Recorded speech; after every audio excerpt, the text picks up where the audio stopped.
For a lot of you guys out there, you probably know that anime is mostly marketed towards young teenage male audiences for the most part. But then again, there's another subsection of the genre here and there too that's specifically marketed towards teenage females.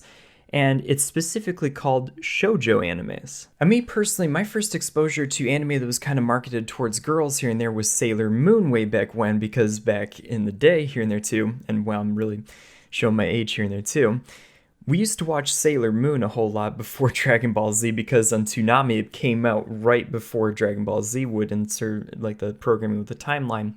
But at the same time, that was my first exposure to anime that was sort of kind of marketed for girls. Fast forward a little bit further here and there, a couple of years, I started to see a bunch of different other animes here and there, specifically more so like drama animes here and there.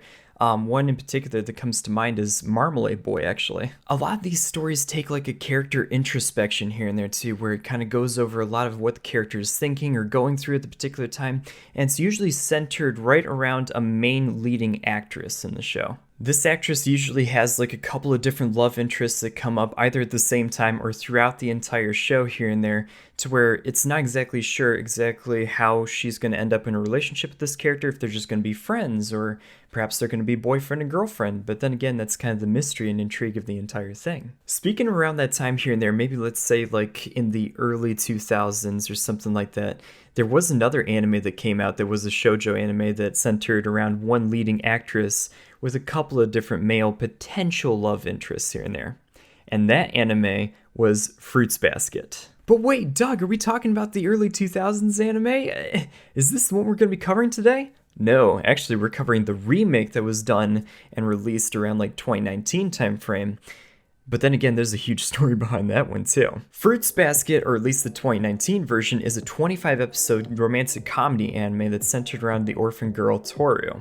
She's struggling to find her place in the world here and there following the death of her mother, and also just being kind of orphaned because her father had passed away back when she was 3 years old. And essentially she is supposed to be living with her grandfather, but her grandfather and her aunts, uncles, cousins, or whomever's living with him is apparently going through renovations in their home, and apparently the new place that they're getting into, like the apartment, doesn't really have room for Tohru. So they kind of say, hey, you know what, is it okay if you kind of try to make it on your own a little bit here? Long story short, she ends up living in a tent in the woods outside in Japan, and her living accommodations are very dismal at best. But that does not mean that she doesn't make the most of it. She does. She has a very sunny optimism which carries throughout the entire show. So much so that this optimism is even like, I don't know, maybe unhealthy here and there too, but at the same time, she's probably one of the nicest persons on the entire planet, which a lot of people do take notice of throughout the show.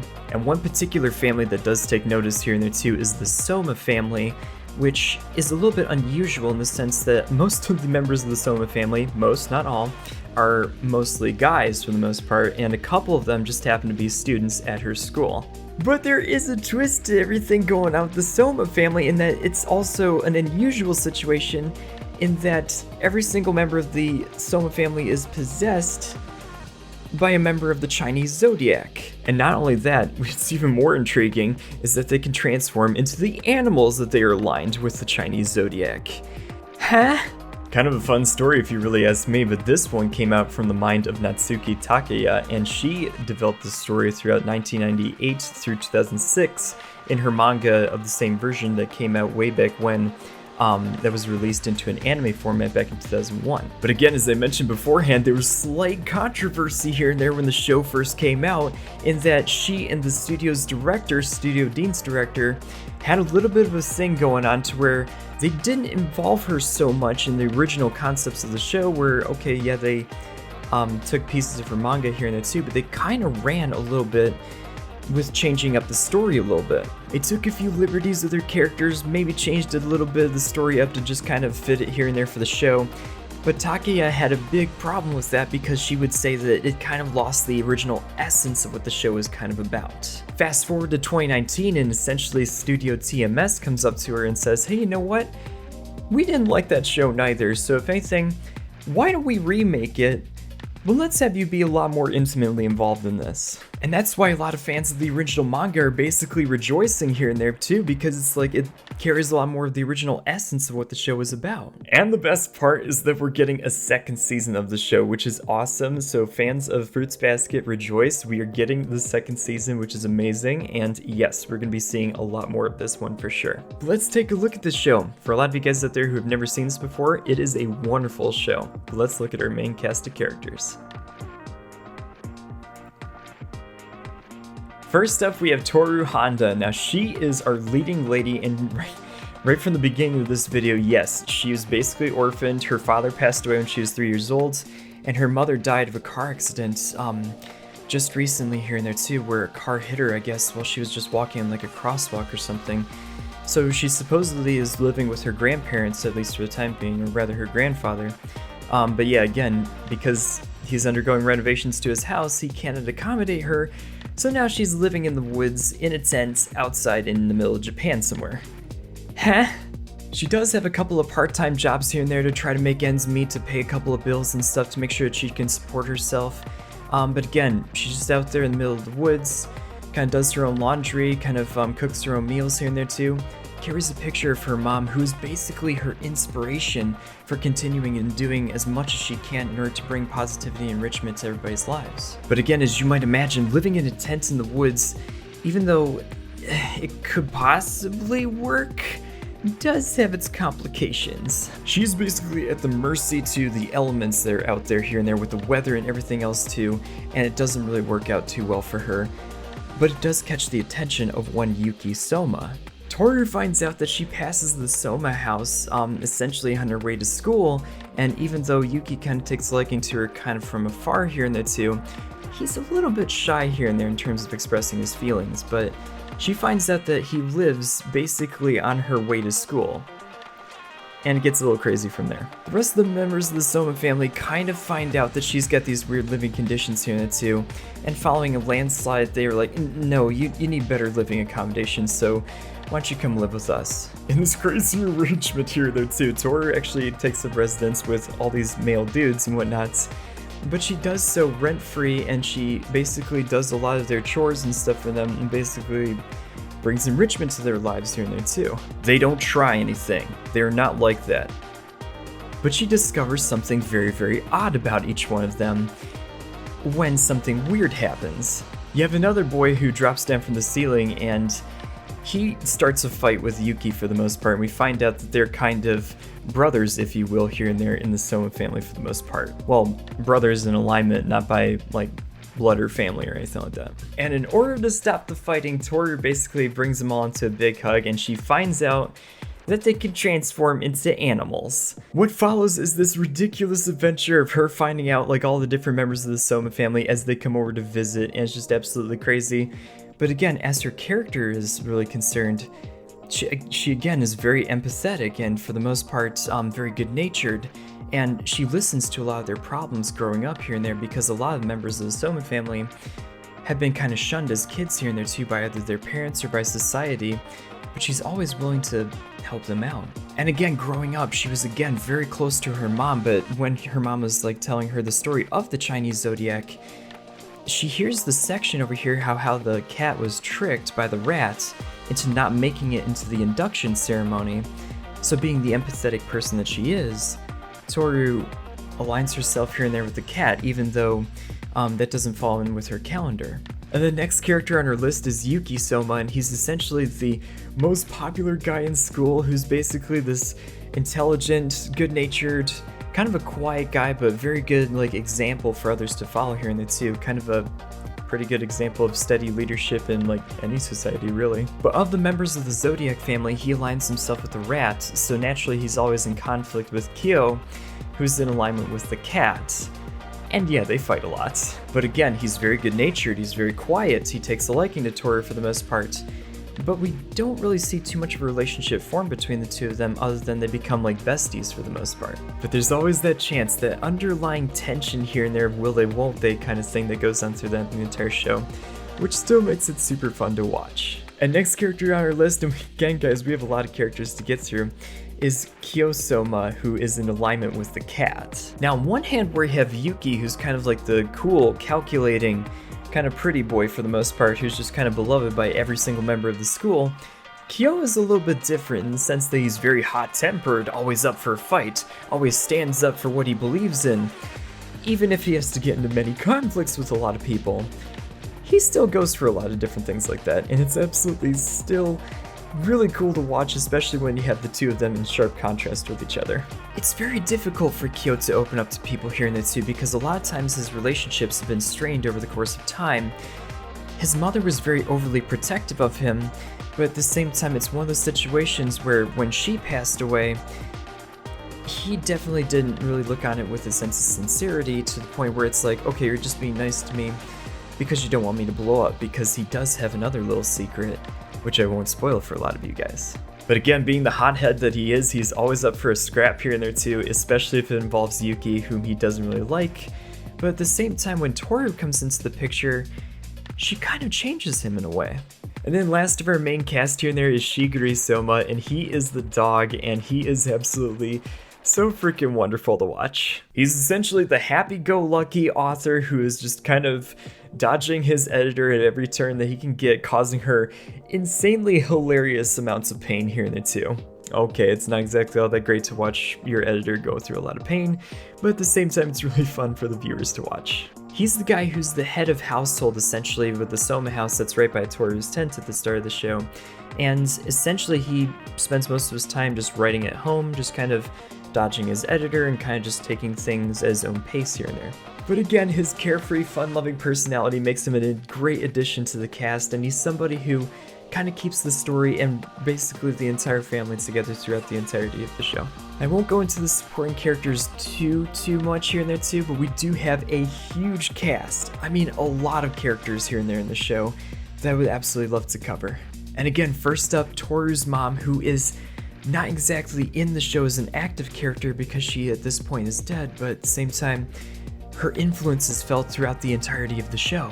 Toru's mom, Kyoko, is essentially a former gang leader who is the leader of the Red Butterfly Gang, who used to do a lot of different activities here and there around Japan, but at the same time she became a domesticated parent here and there after she decided here and there that wasn't for her anymore. She settled down with a husband, she had Tohru, and unfortunately, even though the husband had passed away from pneumonia back when Tohru was 3, she kind of takes up the role as a single mother and trying to raise Tohru here and there by herself. Tohru recalls a lot of her mom's teachings throughout the show and a lot of her mannerisms here and there too, along with trying to be a very good person and very good natured here and there.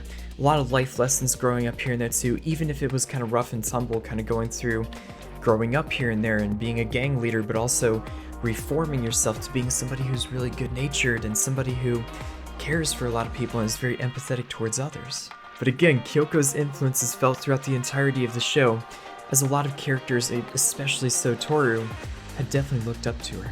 And then we have Tohru's friends who are just absolutely amazing. You have Uo-chan and Hana-chan, who are essentially the former gang leader and gothic lolly girl, who are essentially her best friends. They latched onto her and her mom here and there from the very beginning here and there because of how empathetic that Tohru was. And then you have the other members of the Sohma family who include Kagura the boar, who's constantly like pining after Kyo, who's absolutely adorable. You have Mamiji, who's I keep saying adorable, but he's basically like this little half German, half Japanese kid who is aligned with the bunny, and he's super adorable too. And then you have Hatsuharu, who's the ox, who's essentially this one kind of character who has this dark side and light side here and there too, and you never know exactly where he's going to end up with those ones. But he's very steady for the most part, and he gets into a lot of fights with Kyo as well, and it's just absolutely so freaking hilarious to watch. And then you have Ayame, who's the snake, who's Yuki's brother. And if you know anything about snakes and rats, you know that the two of them are kind of not exactly all that really well aligned with each other, so naturally they do have this little brotherly aversion and sibling rivalry with each other, which again is hilarious here and there to watch. And then you have Akito Sohma, who is the family head. Throughout most of the show, Akito is kind of this presence who's largely shrouded in mystery, only because you don't see too much of him, but you do feel his presence in every single one of the actions that the Sohma family is involved with. We don't learn too much about him other than he commands enormous respect and occasionally hosts a couple of different, maybe like events and stuff here and there too, largely revolving around the Zodiac and the dates here and there for a lot of the special dates that they do have, but that he's always at home because he's usually very sickly. He's often, though, very ruthless to a lot of the other members of the Sohma family, especially so when it comes to them forming relationships, but mysteriously he's okay with Tohru, at least for the time being? Weird. I'm sure we're gonna find out a whole lot more about him in the second and maybe possibly third seasons here and there too, but again, he's kind of seen as the story's antagonist, if you will, despite most of the plot of the show. And speaking of the plot, let's get into the plot and the storyline of what this anime is all about. The plot follows this kind of typical slice of life type of anime here and there too, where you get more of an episodic type of thing where, yes, the first couple of episodes are kind of crazy here and there too because of Tohru's living conditions and finding herself to living with the Sohma family, but at the same time, when it goes over there from establishment, you see more of an episodic type of nature to this. And what do I mean by that? I mean, most of the time it's just going through life events where it's like Christmas or New Year's or the Zodiac New Year's or different school events here and there too of them just kind of living their lives for the most part. But most of the time you get introduced to a lot of the members of the Sohma family on an episodic nature where one will come over for a visit here and there for 1 or 2 episodes and you'll kind of find out what they're about. This makes it very enjoyable to watch here and there too because as Tohru is guessing which members of the Zodiac that they are just based upon their personality traits and how they carry themselves, so it's also fun for the readers and viewers here and there as well. And as she's living with them, Tohru kind of gets a lot of the other guys, especially Yuki and Kyo, to open up here and there as well. Despite being very closed off from a lot of people here and there too, we find out that Yuki is maintaining a garden here and there too of a lot of different vegetables. And we also find out that Kyo has a lot of different feelings here and there too, especially for a lot of the peoples here and there that are his friends. We also see Tohru sharpen her relationship with her best friends Uo-chan and Han-chan throughout the show, and we see this sharp divide start to form here and there too between a lot of the members of the Sohma family. A lot of them start to fall into these camps here and there too of, we love Tohru, but you're so empathetic to the point where we don't want you to be taken advantage of, and the other side, you cannot be that positive. There's absolutely no freaking way that you can be that empathetic and positive, so we don't know if we trust you or not just yet. And again, throughout the show, there's always this little, like, bouncing here and there, back and forth between the two of these camps here and there. But a lot of times you see a lot more people start to really care for Tohru as well. There are a lot of heartwarming moments in this anime, but there's also a lot of tragic moments as well. And again, we see through most of the different backstories here and there with the Sohma characters that most of them had a very, very bad upbringing here and there too. Whether it's society shunning them or their parents shunning them or they just have relationship problems here and there too themselves, we find out a lot of different tragedies here and there between a lot of the characters. And even though we find out about a lot of these things throughout the entire show, the ending is very, very heartwarming. I will definitely say that it was an emotional moment, and I won't spoil the ending for you guys, but definitely give this one a look. And before my conclusion, let's actually talk a little bit about the production quality and the soundtrack of the show. The production quality of this anime is pretty much on par with what you might expect from an anime from 2019, but I will say that where it really does shine is in its emotional moments here and there when the characters are forming connections with each other. So whenever you get somebody who's either giving like a little recount of their past or somebody who is expressing a lot of their feelings to another character, that's when the show really shines in terms of like how its look and how its aesthetic goes. Most of the scenes, however, are just kind of like the homely scenes here and there too, where you just get them cooking a meal or them talking about their days for the most part, or them just kind of joking around here and there too between each other. But again, a lot of it from TMS Studios is done very well and definitely applaud them for that one. And the soundtrack is essentially kind of fairly also typical of a slice of life anime for the most part, but some of the standout tracks here and there that I've gotten into are mostly the opening and closing tracks. And especially so for the second closer, One Step Closer by the Japanese pop rock group Intersection, which is a really, really good track. It's kind of a mellow rock type of deal here and there too, where it's not exactly like an in-your-face like metal song, but it fits perfectly here and there with the story and the imagery of the show, along with the imagery that's also put together here and there for the closing scene, if you will, too. And spoilers aside, let's talk about my conclusion to this anime. So after much deliberation and Googling a lot of the different members of the Chinese Zodiac in order to kind of guess the personality traits of a lot of the different characters myself, I award Fruits Basket 2019 with a score of 4.0 out of 5, placing it into my masterclass, recommending that you buy this for your collection. This show was very fun to watch. I absolutely loved it. It had me laughing aloud on multiple occasions, and I absolutely loved like all the different characters and finding out about their backstories and a lot of their different personality quirks. Tohru is an absolute treasure to watch. She is so positive and empathetic in getting the characters to open up that a lot of times, like even though she's acting as the catalyst and getting a lot of the peoples to kind of express themselves here and there too, again, it's very, very interesting to see how it all comes together. The well-rounded nature of the cast is something that I really enjoyed as well, but where the show fell short for me was in the fact that it kind of started to get a little bit repetitive throughout the middle end of the show. And what I mean by this is that when we would get introduced to a lot of different characters of the Sohma family, we would hear their backstories, and each one of their backstories really sucked. I mean, really sucked. And what I mean by that is that every single episode, it was getting to a point where you were expected to cry for this character. And oh, here's another character whose backstory is just as terrible, if not more terrible. Oh, here's another character. Their story was absolutely terrible. Well, here's another character and his parents rejected them. It started to get too repetitive, and I'm like, okay, if you're expected to cry or get really, really sad throughout the entirety of the show, you kind of get numb to it for the most part. That does not mean that every single moment is sad. There are a ton of comedic moments throughout the entirety of the show, which it's very, very difficult for a lot of shows to come up with that really good balance between the two of them. And even though I'm a sucker for any sort of character who has a horrible backstory, who is able to overcome a lot of their different trials and tribulations throughout the show, and get to like a more like better resolution in the very end, seeing it happen over 20 some odd episodes on like a pretty much weekly basis if you're watching the show, it kind of gets old after a while. I would have also liked to explain the Curse of the Zodiac here and there too in season 1, but I'm pretty confident for the most part that in seasons like 2 or 3 that we're probably going to get more answers there. And again, this is just me being really nitpicky, guys, really nitpicky about the show for the most part. But the rest of it, I thoroughly enjoyed, and I think that you will too. But what did you guys think of the show? If you did watch it, leave me a comment down below over here too, and we're also going to be talking about this one on my Twitch channel as well. And if you didn't check out the show, if you got a Crunchyroll membership, you should be able to check this one out and basically kind of get through it in a weekend here and there too. But until then, guys, thank you so much for watching this video. Don't forget to hit that subscribe button, also turn on the bell for notifications, leave me a like on this video and a comment down below.